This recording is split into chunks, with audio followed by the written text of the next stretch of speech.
Assalamualaikum warahmatullahi wabarakatuh. Perkenalkan, nama saya Yulimatul Fadila, NIM 21607, Fakultas Pendidikan Bahasa Indonesia, STIKIP PGRI Jombang.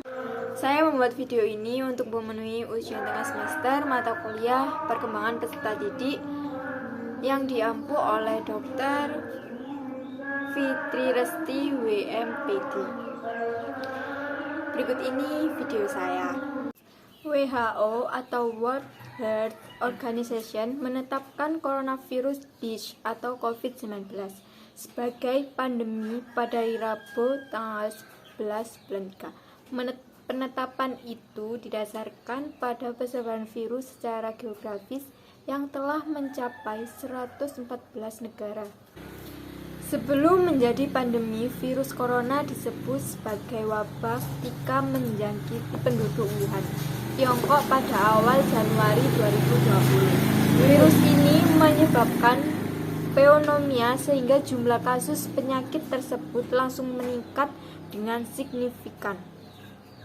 Lalu, virus corona menyebar ke wilayah geografis lebih luas, seperti menginfeksi penduduk di luar Wuhan, bahkan seluruh Tiongkok. Dengan begitu, virus ini ditetapkan sebagai epidemi.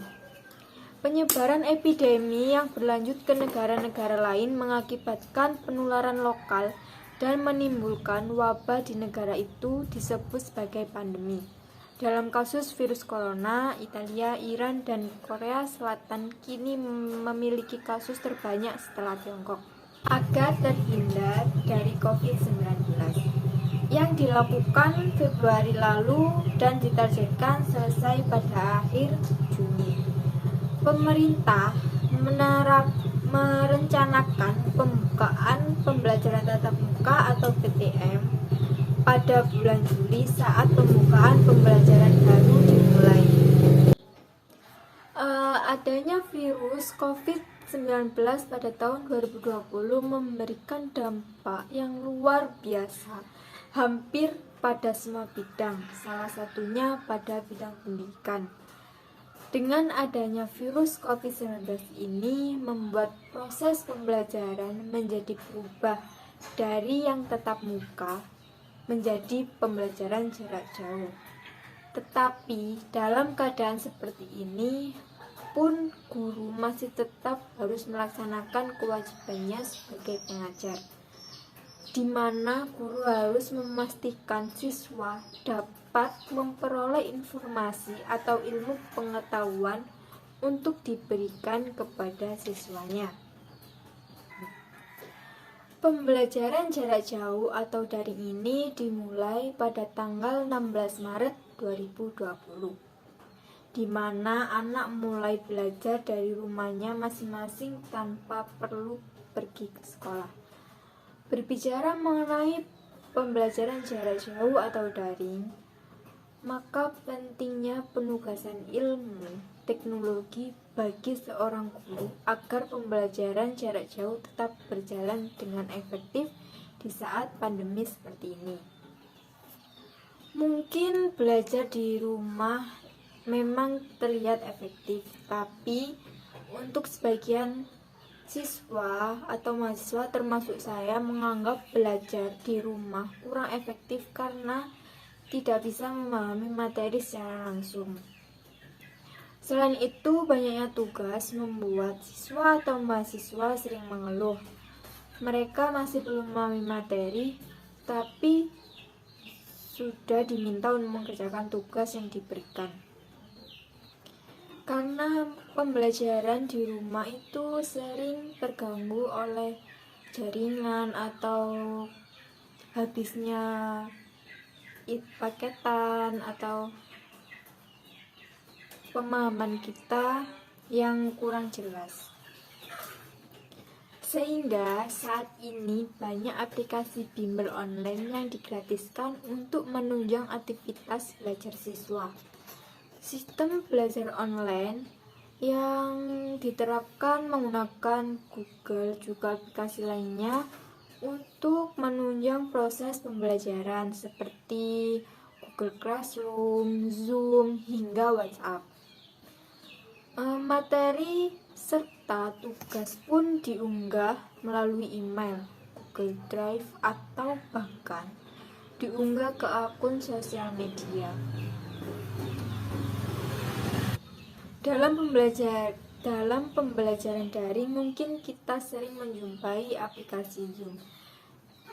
Yang aplikasi ini mungkin banyak guru atau mahasiswa tidak bisa menggunakan Zoom. Jadi dari awal yang kita tidak bisa, jadi kita bisa belajar bagaimana sih kita melakukan pembelajaran lewat Zoom ini. Dan kita bisa menambah ilmu atau wawasan kita, cara memakai Zoom, memakai Google Classroom, membuat Google Drive. Jadi dari yang kita tidak bisa memakai Zoom atau Google Classroom, jadi kita bisa memakai Zoom untuk media pembelajaran kita. Hal ini membuat siswa atau mahasiswa sering mengeluh, sering malas ketika mengikuti mata kuliah atau mata pelajaran. Peran orang tua terhadap daring ini juga sangat berpengaruh untuk anaknya, karena ketika kita melakukan pembelajaran di rumah, kita sering tidak memahami materi yang dijelaskan oleh guru, sehingga peran orang tua sangat penting bagi anaknya. Jika anaknya kurang jelas, peran orang tua bisa menjelaskan ini tuh seperti ini. Peran orang tua yang lainnya yaitu pada saat anaknya waktu melakukan pembelajaran itu malas-malasan atau tidak fokus atau tidak merespon guru yang sedang menjelaskan. Jadi peran orang tua ini juga bisa memberikan motivasi agar kita lebih fokus dan lebih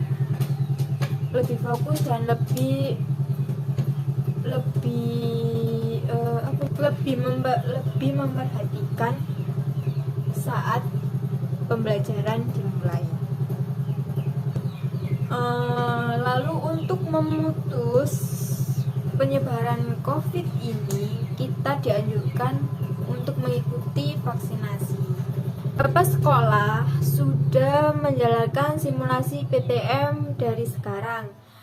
Dengan berlangsungnya PTM ini, seluruh sekolah harus mematuhi protokol kesehatan dan sudah melakukan vaksinasi serta mendapatkan pengawasan dan evaluasi yang ketat dari pemerintah daerah, guru, hingga masyarakat. Sebelum kita melakukan pembelajaran tatap muka, kita kan harus mematuhi protokol dan melaksanakan 5M, mencuci tangan, memakai masker, menjaga jarak, menghindari kerumunan, dan menghindari mobilitas kita di luar rumah. Sebelum kita melakukan pembelajaran tatap muka, kita pasti akan dianjurkan untuk yang pertama, sebelum kita masuk ke sekolah atau ke sekolah ya, kita harus mencuci tangan terlebih dahulu. Setelah mencuci tangan, kita harus mengecek suhu. Setelah itu kita baru bisa melakukan pembelajaran tatap muka. Jadi kita juga merindukan suasana belajar di kampus atau di sekolah dan bertemu teman yang pasti selama ini kita tidak bertemu atau tidak bertatap muka secara langsung.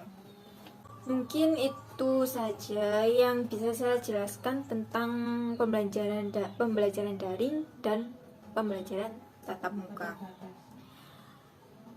Mungkin itu saja, dan saya berharap wabah ini segera berakhir dan pembelajaran bisa lebih efektif lagi, agar kita bisa lebih memahami pembelajaran, dan semoga apa yang kita dapat atau ilmu yang kita dapat bisa bermanfaat untuk semuanya, untuk saya sendiri juga. Dan semoga corona ini bisa, atau virus COVID-19 ini bisa